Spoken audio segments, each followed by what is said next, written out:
Welcome to Witching Hour Tarot. Excited to be here. Happy New Year again. It is the first weekend of the new year, so ecstatic to get the energy flowing for 2025 and wishing everyone only good and healthy things. I'm working with 3 decks here. I have one of my favorites, Tarot Sexual Magic. I'll be starting with that one, and then I have a deck actually that I got a long time ago. I really like it. It's called, it's called Neon Moon. I love the neon imagery of it, and I haven't worked with it much because it's rather dark, and I try to keep it relatively positive, I guess. Like there's something, the darkness of it is just like a little iffy to me, but let's see how it goes. And then I have the Centennial Smith Waite deck. So starting with the Tarot Sexual Magic, let's see what's going on in the collective today.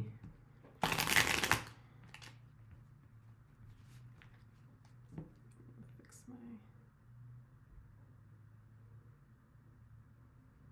Yeah, I need to make sure you see my spirit baby there.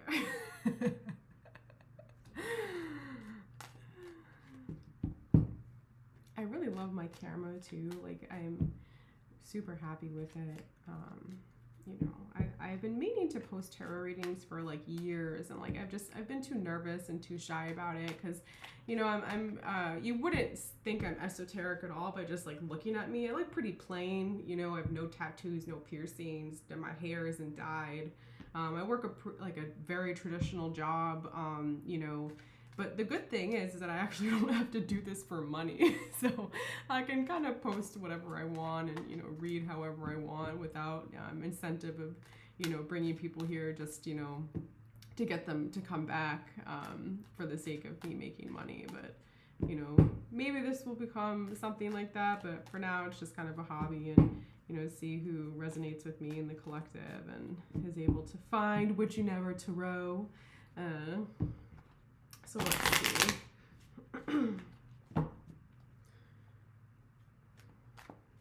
What's going on in the collective?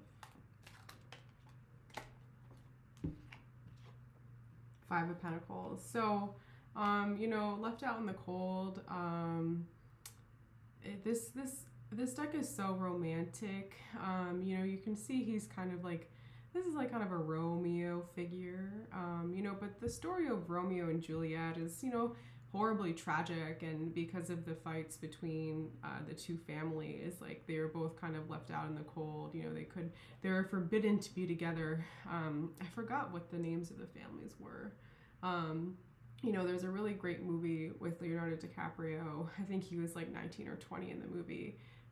Where it's Romeo and Juliet, and it's basically scripted to the exact wording of the play that Shakespeare wrote. I really loved watching that when I grew up. But the concept that like you're left out in the cold, you can't really act on what you actually want.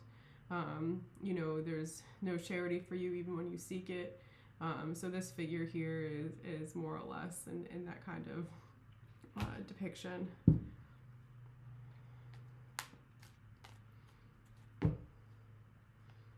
The violin is a nice image too, because it's like, have you heard the play your little violin, that kind of metaphor or colloquialism.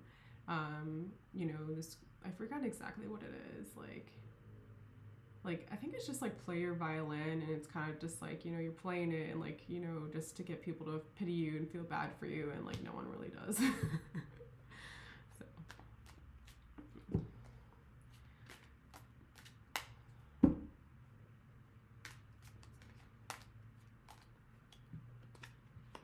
Seven of Swords. So again, we've been seeing this energy a lot. This is a conniving, manipulative, really nasty kind of deceptive energy.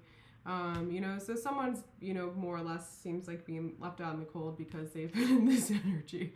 And you can see these two people, their backs are turned to one another. There's kind of a realization here, and you see the horse grazing in the distance. So like time has been passed, and it's kind of coming to a realization that you've been dealing with these types of people, and not really knowing what to do about it. Like, maybe they were just in a lovemaking session, and like he realized that she was with someone else, or vice versa, like whatever it might have been, whoever's the victim here. But definitely, deceptive energy for sure, and maybe someone being left out in the cold and held accountable because of that deceptive energy.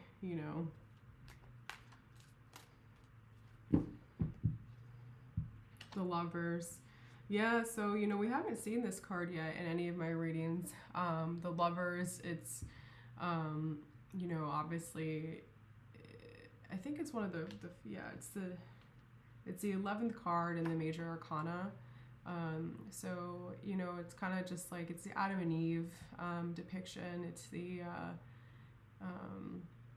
perfect kind of couple depiction. You can see that there's like a dark feminine here, and then the more innocent feminine as well. People say this is like black cat energy, but like I really hate any kind of language that like other people, like I'm the black cat and you're just like the boring old prude. Like, I just like hate any kind of attitude that depicts that. Like, even like this, like, I'm the innocent little church girl and you're the black cat, like SLUT, like, I just really don't like, when we're caught in our ego like that, and really eager to pinpoint and blame other people for like the reality of our situation. And you can see that there's a masculine here. Who would I blame? Totally. So, someone definitely like thought that they were gonna get, chosen, and they're realizing that, they're not being picked, and more or less deceived and left out in the cold. Seven of Pentacles. So I love this card. I love how his legs are draped over her. The Seven of Pentacles is a card, like Pentacles again are Virgo, Capricorn, Taurus. And this particular card, it kind of signifies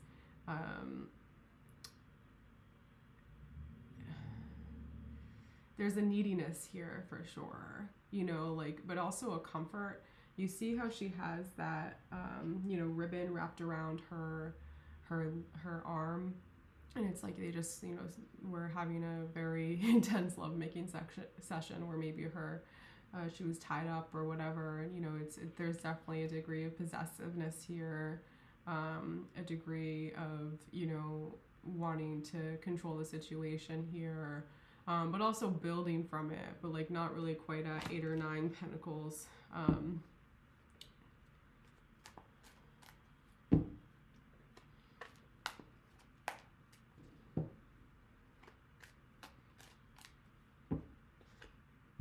King of Cups.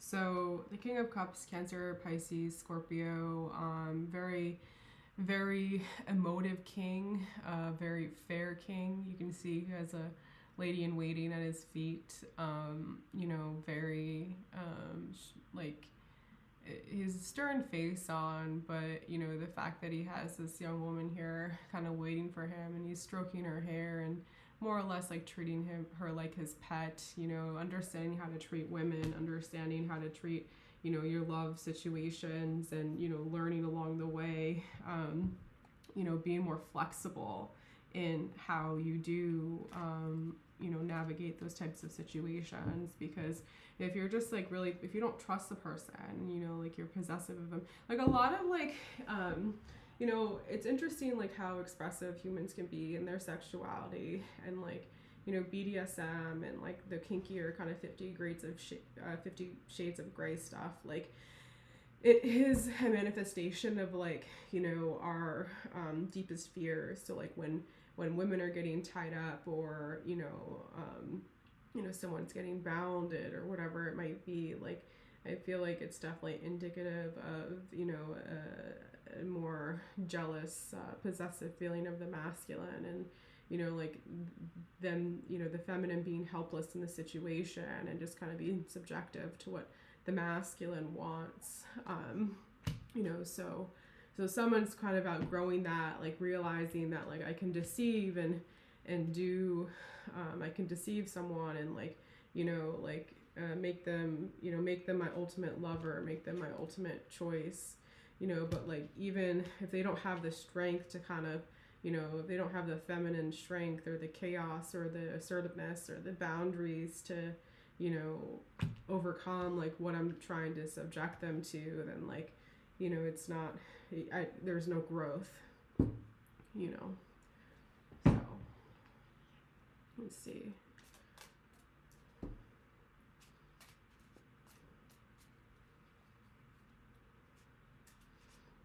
What's clarifying the Five of Pentacles? Yeah, the Seven of Wands. A lot of sevens here. So 7 is like a really nice number too because it's divine protection. It's, godly, very godly number.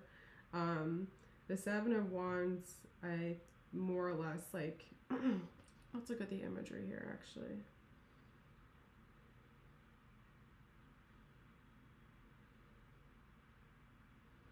It's kind of like practicing your power, practicing your communication, but also like maybe not being the nicest about it. You can see that this person is like being zapped, alive. Again, this is like fire energy. So Aries, Leo, Sag. So maybe someone was a little too harsh here, a little too assertive, and it made them left out in the cold, as well.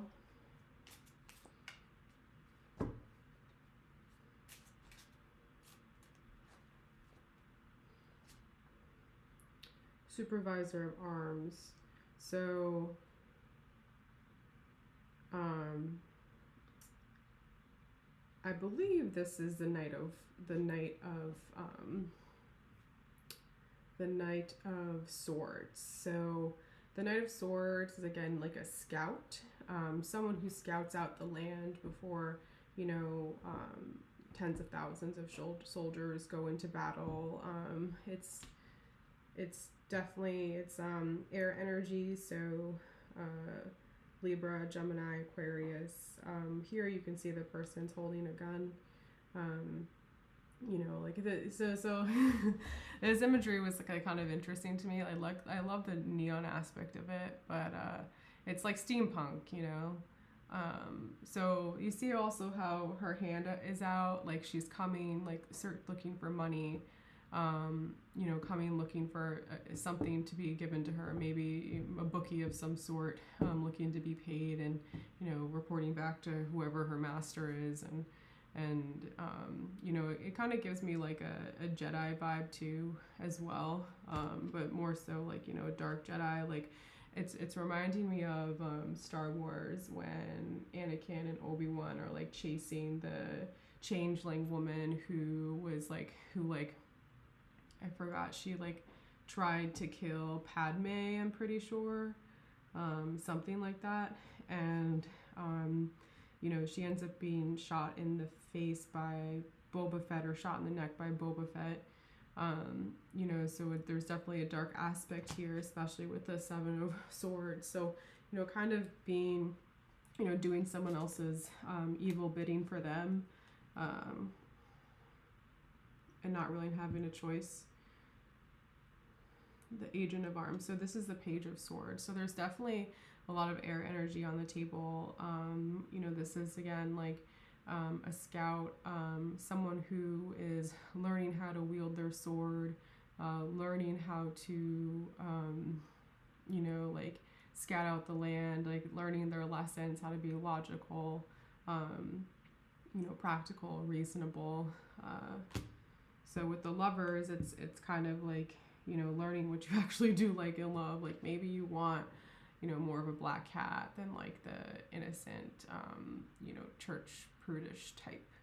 Maybe you thought you wanted someone who was like a virgin, and and you're realizing that your emotional needs, your physical needs, your psychological needs can't really be met by someone like this. So, you're learning how to more or less like draw boundaries with yourself and with other people, and how to communicate with what you want, and communicate with what you want in a healthy way, not in a way where you're gonna just hurt too many people's feelings and be left out in the cold, or like subjective to things beyond your control.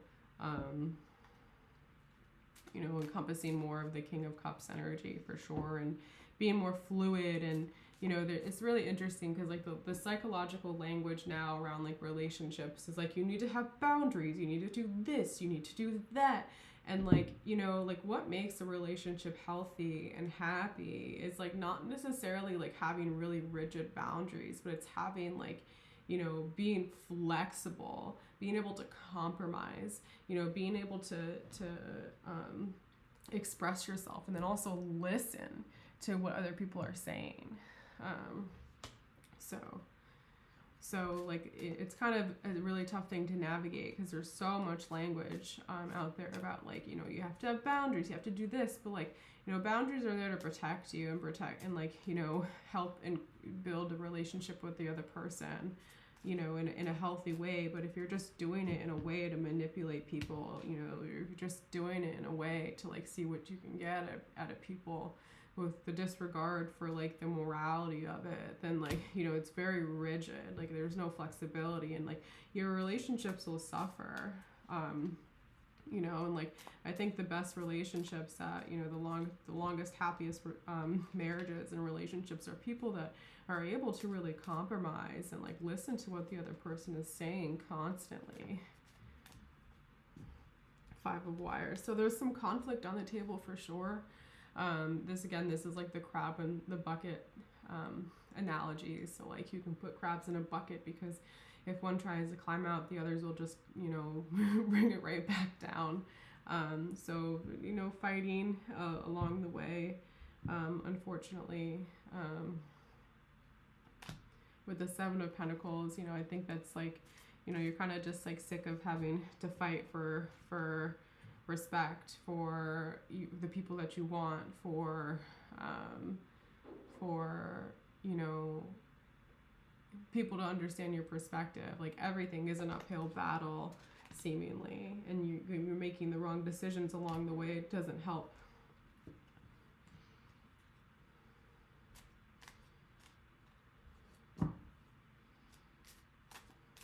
The thing about my tarot readings is it's not like, there are a lot of tarot readings out there. They're like, this person did this to you and they're going to hell for it and they're going through it. It's just like, it's so unhealthy to think about things that way and to, pinpoint other people and to, that's what gets a lot of views. Is just like when you want someone to just kind of go through it for the sake of them hurting you. And, it really doesn't help you like heal from the situation. It just kind of like gets you stuck in the bullshit.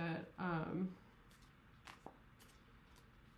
like I'm channeling something here where it's like you have your being deceptive, you're being possessive, you have choices in love, you're left out in the cold because you have too many choices in love, and you're trying to, pull the wool over people's eyes and like, ask for more than they can even give, and being selfish about it. And, like there's conflict and like you're not, like everything's just an uphill battle.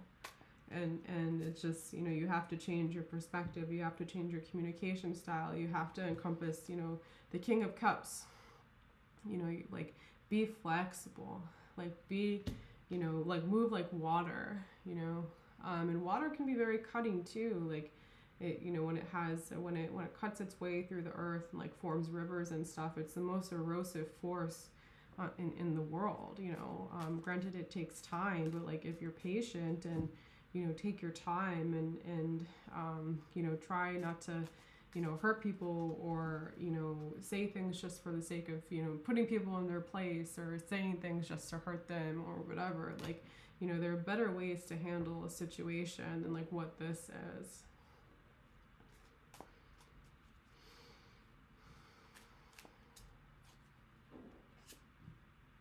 The Fool. Yeah, so like start over. The Fool is the first card in the Major Arcana and in the deck itself, where I love the Fool and the energy that it encompasses, and it just kind of reminds me of like there's a very human aspect to the Fool, and like wanting to discover and uncover and like wonder what's out there. Like I say that we're probably one of the only species on this planet who can like look up at the stars and like wonder what's what else is out there, and try to make sense of it with our astrological charts and with our sacred geometry and with our even our mathematics at this point and our algorithms and whatever it is. Like we know this universe is this far away, or this solar system is this far away, and so the human aspect to wonder, to question, so question things more. Like don't think that it's just what it is. It's like don't just to take it at face value. Like it's healthy to take things at face value when you're not really sure, but at the same time, like you have to ask the right questions.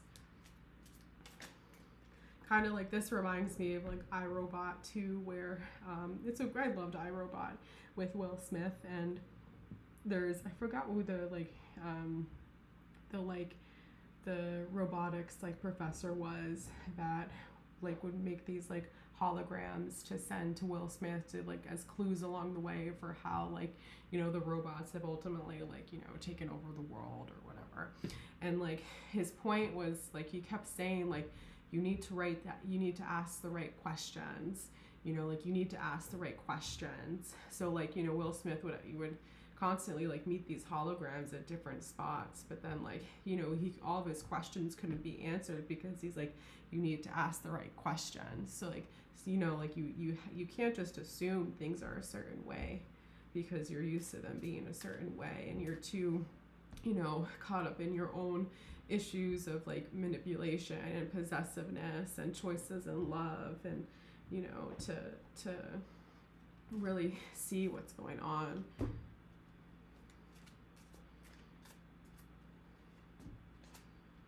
Two of Cups. Yeah, so there's definitely love here. This is like I love the I think Caduceus is how you say it. But this is like a doctor emblem as well. Like this is on a lot of medical I think it's Caduceus. Yeah. It's on like the medical emblem for when people get MD. So there's definitely a healing aspect here. These people are toasting to themselves and celebrating more or less like what they have with one another. So they're finally coming at terms with who they are to one another, and trying to find peace within it, and at that point where they're ready to kind of like celebrate. Caduceus, I'm pretty sure. The Hermit. Yeah, so we saw the Hermit in my last reading. So someone's kind of just like, licking their wounds behind closed doors, trying to find the light in the situation, like trying to look for clues and figure out what's actually going on. And it's becoming more and more apparent as time passes on.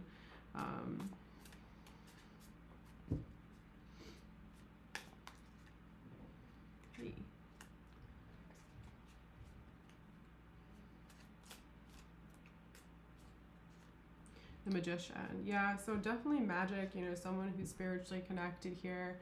I love the Magician generally. He's the second card in the Major Arcana, and this kind of, the Fool again represents like the ability to wonder and ask the right questions, and then the Magician is like the action of that wonder and asking the questions like what am I gonna do about it? Okay, I'm gonna make magic, I'm gonna make something beautiful. And you see how the infinity sign is over his head, so it kind of just signifies that there's an infinite amount of options, an infinite amount of choices, an infinite amount of actions that you can take, and we get so stuck in things should be this way or that way, and you really have quite a lot of choices and quite a lot of things that you could potentially do to better your situation or make things right with other people.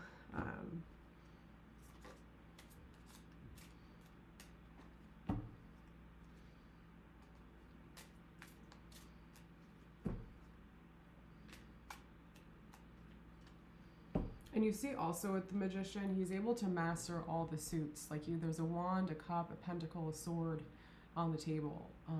So he's more or less like applying his divine knowledge, his divine wisdom, his divine magic to better the situation. And with the agent of arms, so the someone like scouting out the situation, like trying to understand like who really is the best choice for you, and realizing that either way there are so many different actions you can take, perhaps even an overwhelming amount. Yeah, the two of Pentacles. So like a lot of people see this as juggling energy, but this really is like there's two sides to one coin. Like what's that expression? Like like hate and love are different sides to the same coin. So like unfortunately, like people who go through these like awful separations and divorces and what have you, like they did at one point really love one another and like made babies and like had these really romantic kind of relationships, but things just fester after some time when you don't address the issues, or when you're stuck, you're too possessive over what's going on, like you don't allow your wife to have any friends or to go out, or you don't trust them, and you're just constantly fighting with them because you don't trust them, and it causes a lot of rift in your relationship. And it goes for women too. I've known some women who are incredibly possessive. It's kind of wild, like like these really super like incredibly possessive women, and like they end up in these relationships with these men, and like like I've dealt with like certain like women just coming for my freaking throat because like they knew that their love interest was also interested in me, and like doing everything to tear you down. And like like that's another part of like there's two sides to every coin. Like you could really love someone, but then like you're so incredibly possessive of them, and you're so like like you're so unwilling to like give up to sacrifice your emotional like not your emotional needs, but like to see things from a different perspective, because you just think that your partner is like trying to get away from you or one up on you. And like that's very self-sabotaging, unfortunately. And then your partner ends up lying to you, and their needs aren't being met because you're so concerned about them cheating on you or whatever.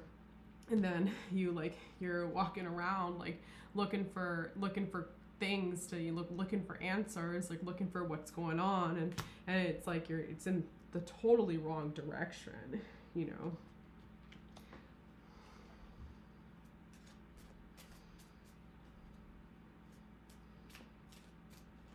So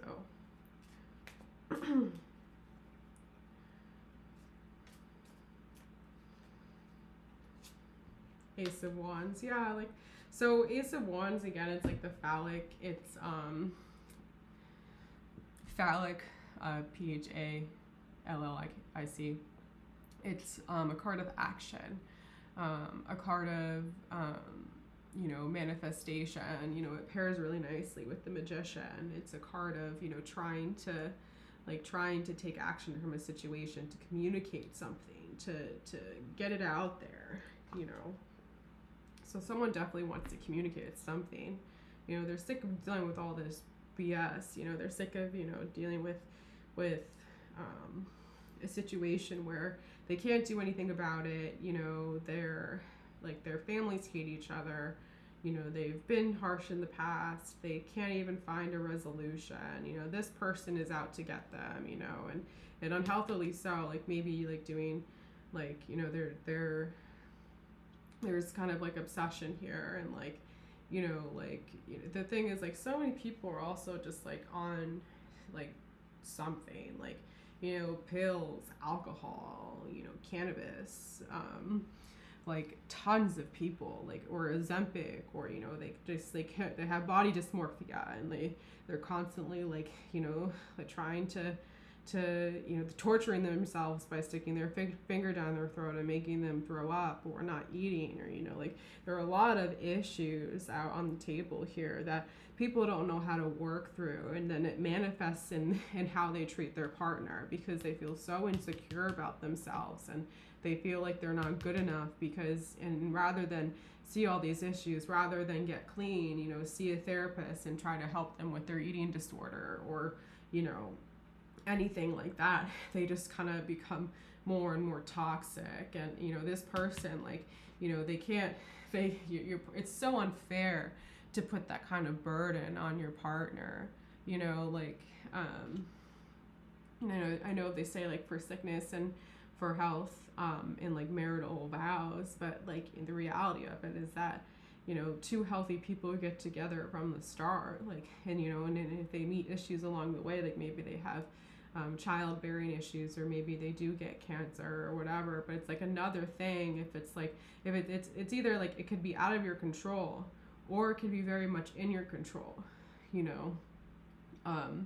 and then, what it's what the line is that people don't realize that, their addiction issues or their possessiveness or their, jealousy issues are all within their control. And then they blame their partner, they put it on their partner to help solve it for them, to help make them comfort, and it's just a burden to everyone. So.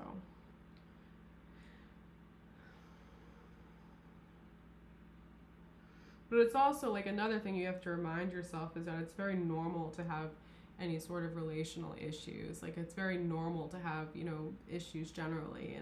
And one of the reasons why, like, unfortunately, like I'm very comfortable with myself. And one of the reasons I'm so comfortable with myself is because I know that even what I'm doing is not even nearly as twice as bad what other people are doing. Like even the issues that I have are not even like twice as bad as some of the issues that other people have, and they could have been in healthier situations, like in their childhood, and like had parents that that really were there for them, or whatever it would have been, so it's like you have to be able to, like, you can't helicopter parent people or helicopter love people. Like you really got to let people solve stuff on their own, and if you don't do that, then it's just going to create a mess for everyone involved. So love, light, and blessings to everyone.